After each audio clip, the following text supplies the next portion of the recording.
Universo Épico no ar, e no programa de hoje nós vamos até Brasília conversar com um escritor sobre sci-fi. Olha só, quem está aqui comigo é o Alexandre.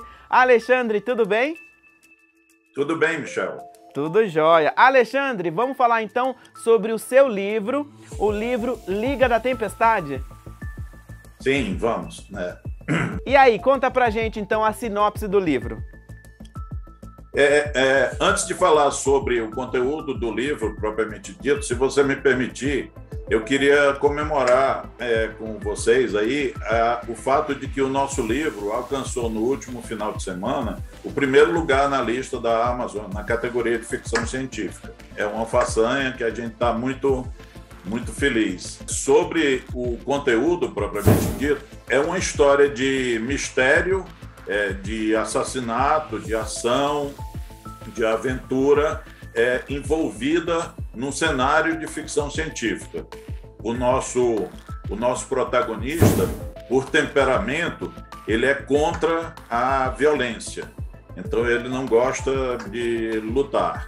E ele é arremessado em um universo paralelo de onde ele não pode fugir.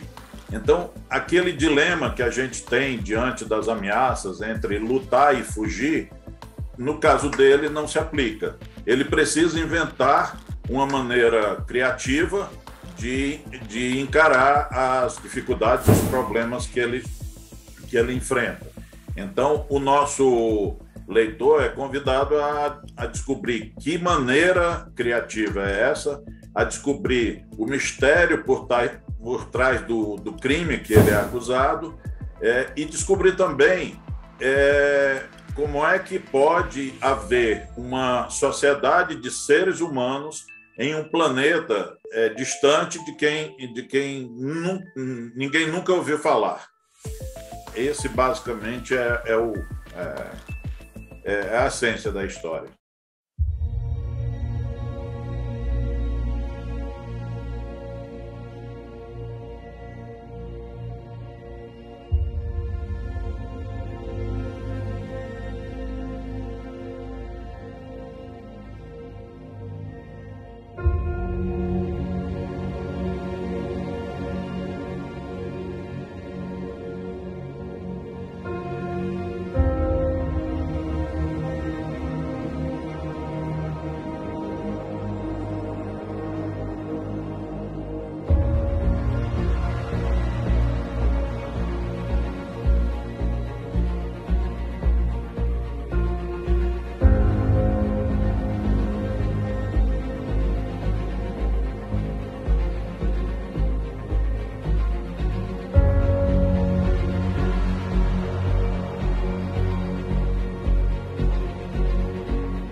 Parabéns pela colocação de vocês na Amazon.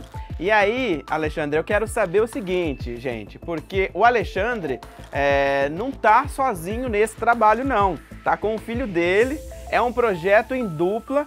Conta pra gente, né? Como é que é trabalhar, escrever um livro em dupla? É maravilhoso. Para mim, é maravilhoso. Embora a gente seja pai e filho, quando a gente está trabalhando em uma história, não existe essa história de pai e filho, ou de precedência de um sobre o outro, nem nada. Nós somos sócios, direitos iguais, deveres iguais. Quando a gente tem opiniões diferentes, e isso acontece com muita frequência, a gente debate e discute, às vezes, em verdadeiras batalhas, né, em que a história não progride até que a gente encontre um consenso. Felizmente, a gente tem muito respeito um pelo outro, e a gente sempre encontra um ponto em comum. Mas o convívio, como o Felipe, ele é uma pessoa de uma imaginação super fértil, o convívio diário com ele nesse trabalho é fantástico.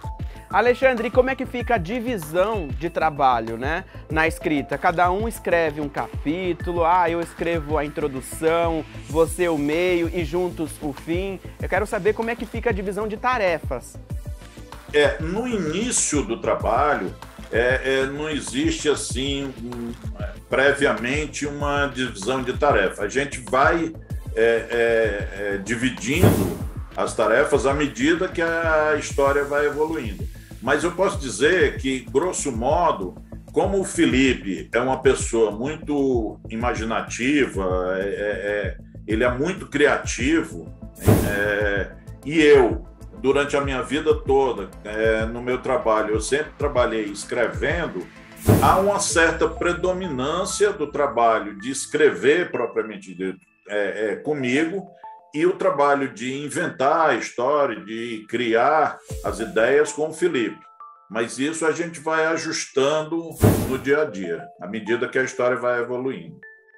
E aí, inspirações, influências, porque sobre o tema nós temos aí várias produções, grandes produções, né, no cinema, séries. E aí, né, o que influenciou vocês? A influência principal é a inteligência artificial. A história, essa história da Liga da Tempestade, assim como as duas histórias anteriores, os dois livros anteriores, sempre gira em torno da inteligência artificial. Porque a gente começou a escrever e a publicar livro porque a gente estava um pouco cansado das histórias de ficção científica que envolvem inteligência artificial, em que o roteiro é basicamente o mesmo, né? A inteligência artificial, ela é a vilã, ela se volta contra os seres humanos porque julga que os seres humanos são seres inferiores, né? E a gente nunca concordou muito com essa premissa. Essa história de exterminar seres inferiores é uma coisa muito macabra.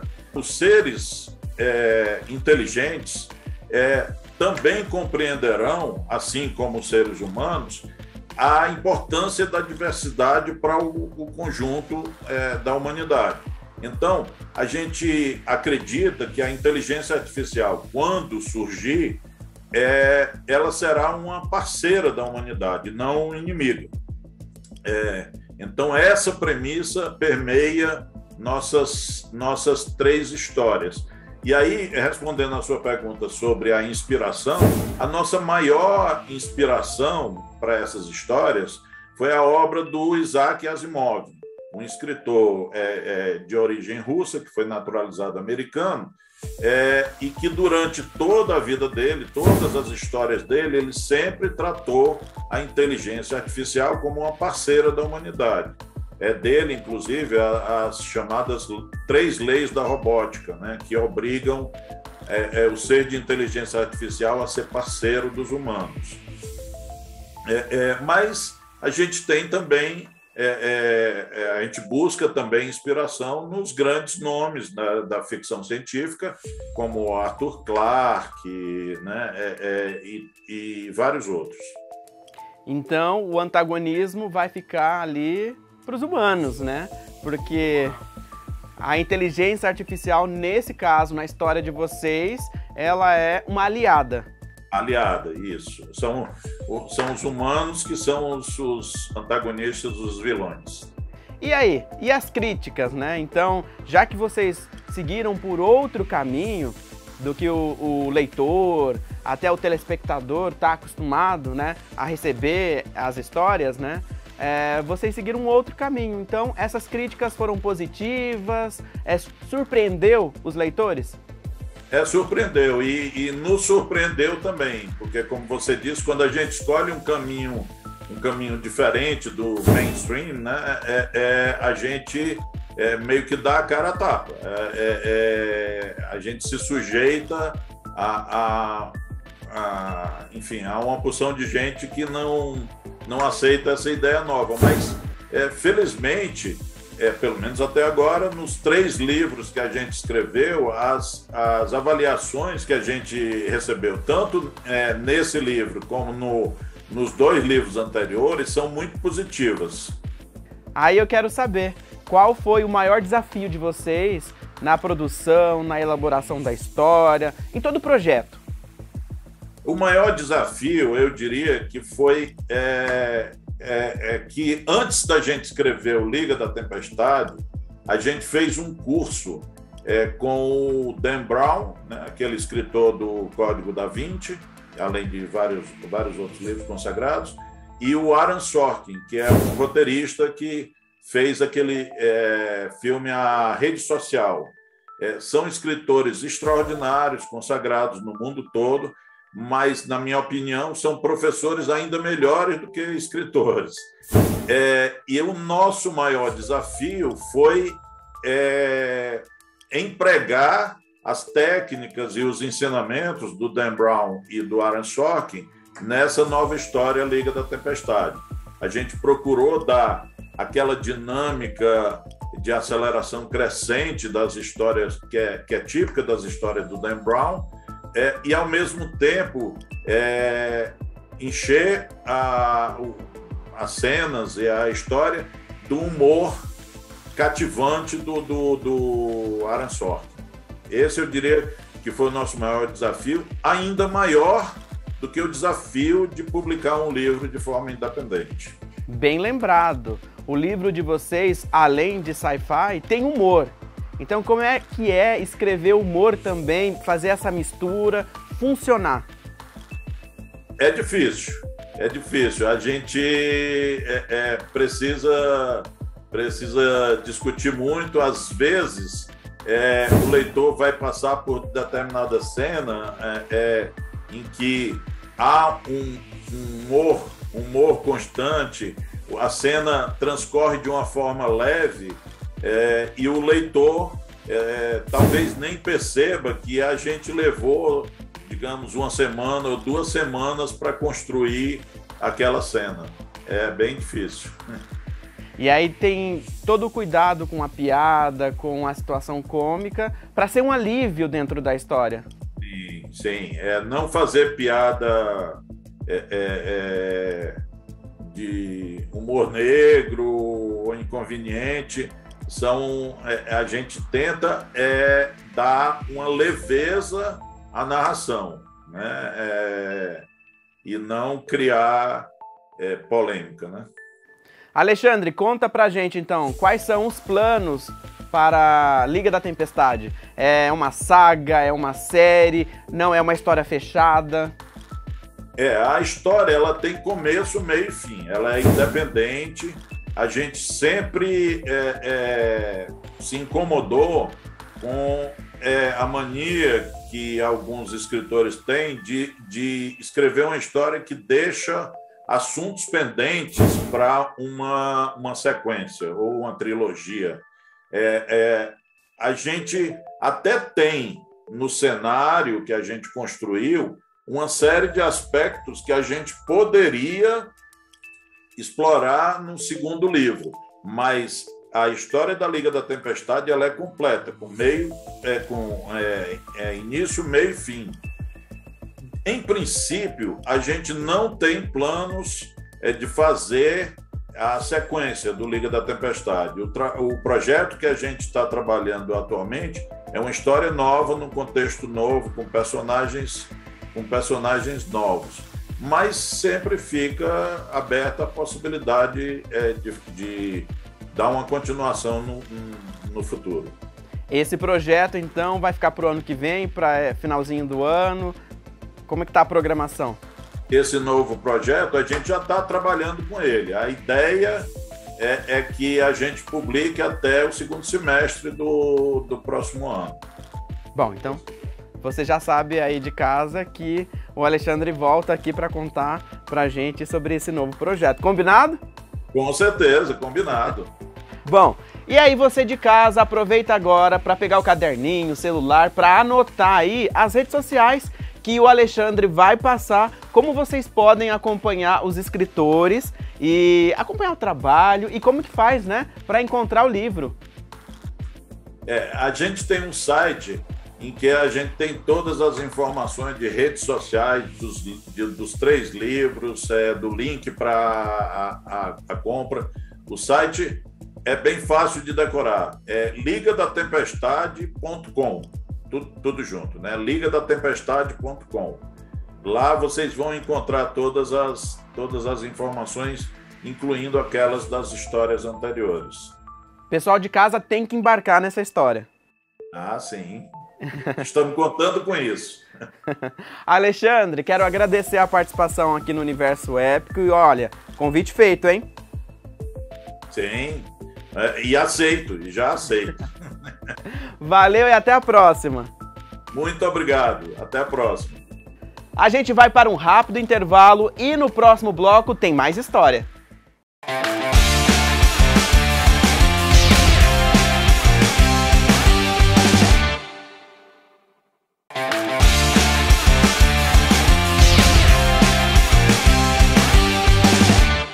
Estamos de volta, segundo bloco do Universo Épico, e agora o nosso bate-papo continua ainda sendo sobre ficção científica. Estamos agora em São Paulo, diretamente de São Paulo. O escritor Eduardo já está conectado aqui comigo. Tudo bem, Eduardo?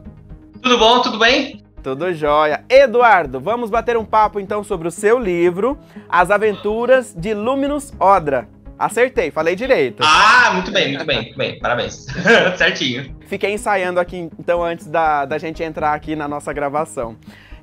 Conta aí pra gente, então, a sinopse do livro. Então, vamos lá. A primeira, na verdade, esse aqui, o Luminous, ele vai ser uma coleção de 5 livros, né? Atualmente, eu já escrevi 3. Eu, atualmente, estou trabalhando no 4º livro. Então, ele conta a história dessa tripulação aqui, ó, que é liderada pelo Capitão Luminous, né, e a tenente-chefe, a Calandra Lemon. Eles têm uma nave chamada Ragnarok, e o objetivo deles é realmente explorar planetas, né, conhecer populações e civilizações, né, mapear a galáxia e tudo mais. E aí eles se envolvem num mal-entendido num planeta chamado Planeta Bloom, que tem o céu completamente verde, coberto de florestas e tudo mais. E eles caem nesse planeta e acabam sendo acusados ali de um crime que eles não cometeram. E eles são acusados pelo comandante militar desse planeta. E aí o comandante acaba prendendo eles na prisão e fala assim, olha, como eu sou um cara muito benevolente, eu sou um cara assim, que me preocupa com as pessoas, eu vou deixar vocês saírem se vocês recuperarem para mim a primeira edição do Bestiário Definitivo da Galáxia, que é como se fosse um compêndio com as informações de todos os monstros que existem. Só que ninguém sabe por que esse cara quer tanto esse livro, porque que ele mesmo nunca foi buscar, sabendo onde o livro está. Né? Então essa é a trama do primeiro livro. No segundo, a trama aumenta, né? Tem mais personagens, mais mistérios, mais conflitos, mais aventura e tudo mais, para culminar no terceiro livro, onde é tudo uma grande conspiração enorme que envolve a força militar e outros planetas e outros povos e tudo mais. Então a história fica ganhando uma proporção um pouco maior, mas ela gira em torno aí desse desbravamento de planetas novos e civilizações e monstros. Atenção todos! Tem alguém ouvindo? Aqui quem fala é Luminous Odra, seu novo capitão. Convido você a embarcar comigo na Ragnarok e me acompanhar nas minhas aventuras. A galáxia é cheia de surpresas e repleta de planetas incríveis, só esperando para serem explorados. Já aviso que você provavelmente vai ajudar a enfrentar criaturas selvagens e um tanto perigosas, e a desvendar mistérios que podem colocar em risco o nosso futuro. Mas não se preocupe, a minha tripulação te dará todo o suporte necessário. Isso se sobrevivermos, é claro. Bom, espero que você não se machuque durante a jornada, mas se acontecer, espero que valha a pena no final. Pronto pra aventura? Aperte os cintos e cuidado com as explosões. As Aventuras de Luminous Odra já está disponível. Corra e garanta o seu. O que você percebeu de mudança ou evolução, né, ao longo do projeto, né? Então, está aí na escrita do 4º livro, né? Prestes a lançar o 4º livro. O que você percebeu de evolução? Olha, Honestamente falando, antes de eu escrever o primeiro livro, eu já tinha escrito outros 2, só que eu nunca cheguei a terminá-los, né? Então, eu particularmente sempre achei que escrever um livro fosse bastante difícil, por conta de conectar o ponto, não deixar a ponta solta, desenvolver os personagens. Então, o primeiro livro, por exemplo, que eu escrevi, ele tem uma história fechada. Então, você tem o começo, o meio e o fim, e aí não tem tantas pontas soltas. Tem algumas sugestões de que haveria uma continuação, mas não é um gancho, por exemplo, propriamente dito, né? Deu certo, né? Na verdade, ele saiu por conta de um projeto de formatura da minha noiva, na época, né? Que ela teve que publicar um livro, e ela publicou o meu.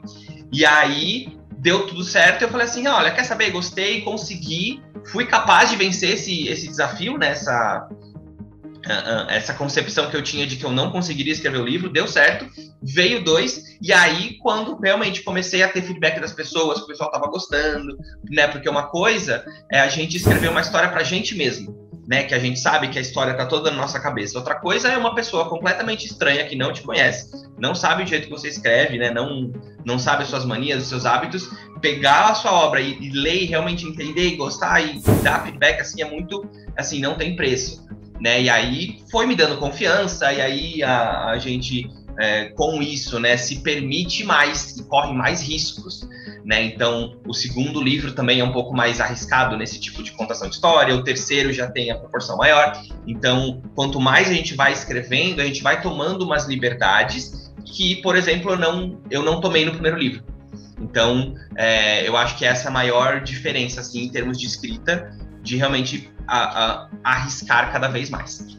E o público? Quando você iniciou o projeto, você escolheu um público o qual, né, você iria fazer o projeto, né, o livro. E aí, como é que foi essa escolha, a linguagem, esse trabalho? Eu além de ser escritor, né, eu sou educador também, então eu trabalho em escola há mais de 15 anos.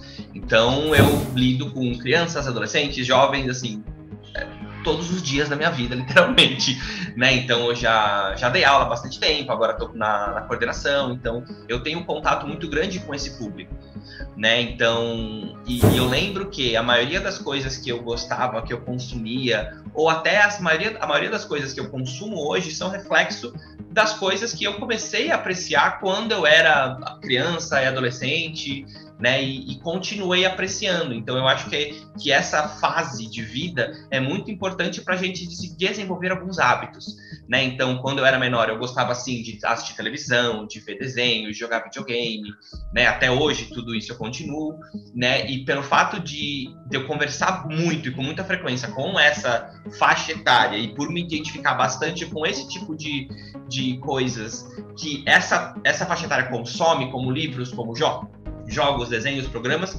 eu achei mais fácil para conversar com eles. Então eu tenho sim interesse de, por exemplo, lançar um livro de uma pegada um pouco mais adulta no futuro e tal, mas eu acredito que essa faixa etária é a que faz mais sentido pelo livro ser de aventura, pelo livro ser de ficção, e também é um público muito sincero também, é um público muito genuíno, muito honesto. Então as reações, quando eles gostam mesmo, quando eles não gostam, eles falam que eles não gostam, né? Então é uma honestidade, uma pureza, assim, que eu admiro bastante na hora de escrever. Bom, o livro, né, vai além da aventura, né? Então, essa conversa que você tem com um público jovem, o que você traz além da aventura? Reflexão, alguma temática importante a ser discutida? Sim, o tema principal é realmente a aventura, né? E tem uma conversa muito grande, por ser uma aventura, uma conversa muito grande sobre o bem e o mal, assim.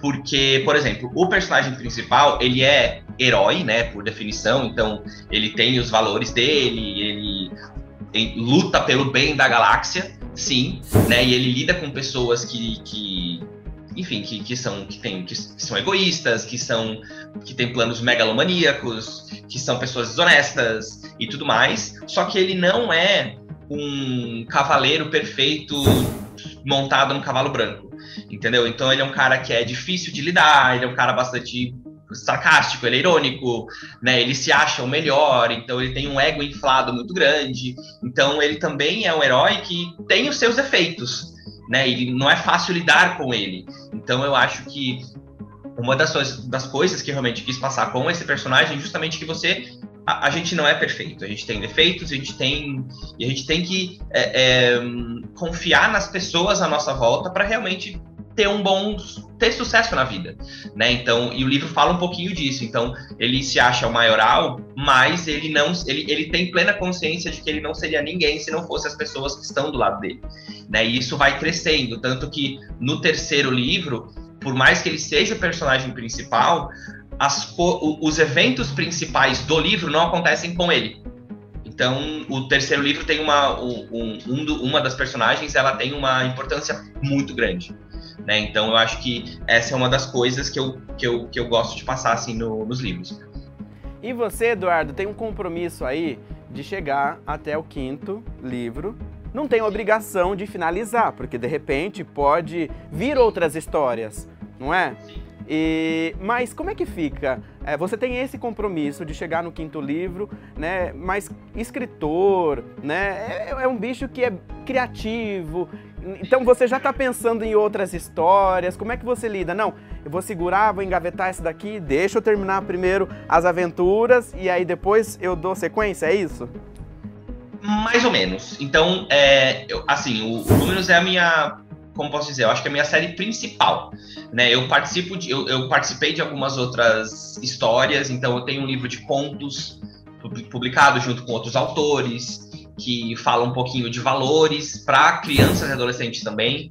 Então, a história que eu escrevi para essa antologia é uma história que fala sobre bullying, né? Então, esse outro livro se chama Contos para um Futuro Melhor, né? E é uma coleção de contos, né? Que cada conto promove um tipo de ensinamento para essa faixa etária também.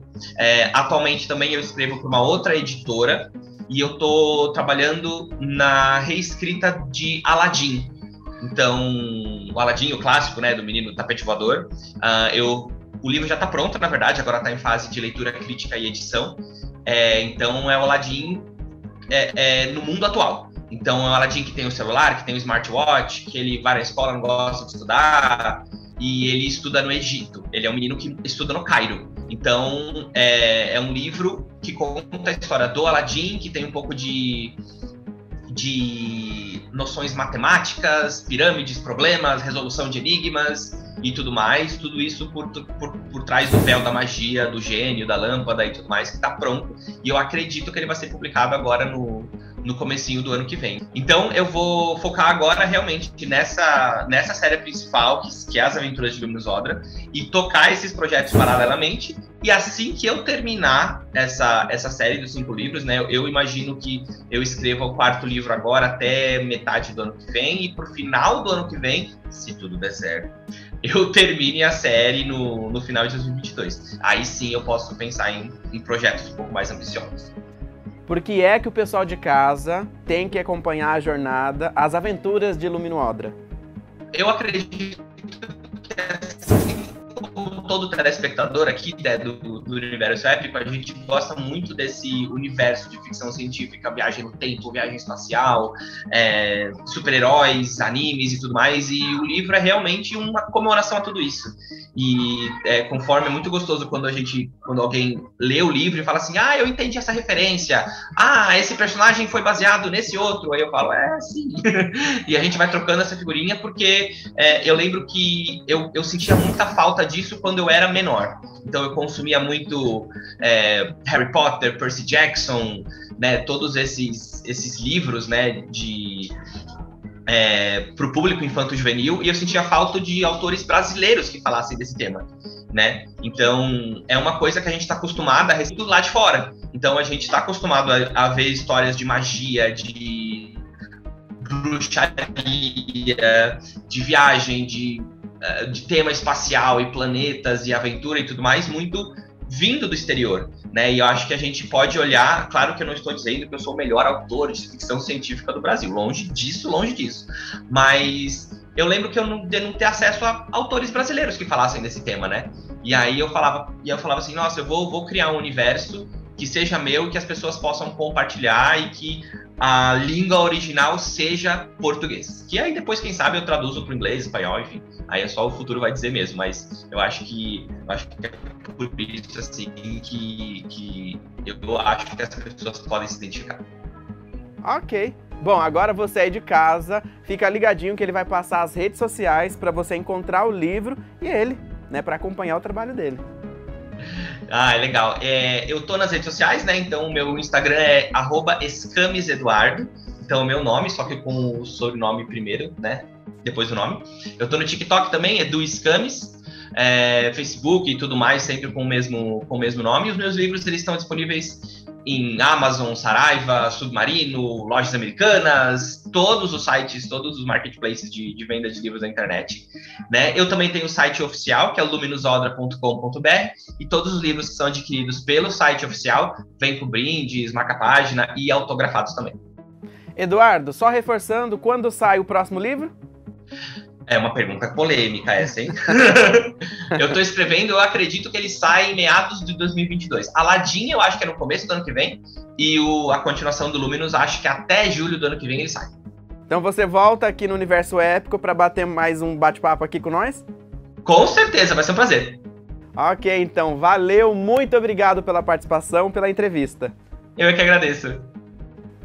Ponto final no Universo Épico e na próxima semana, você já sabe, tem muito mais. Tchau, tchau.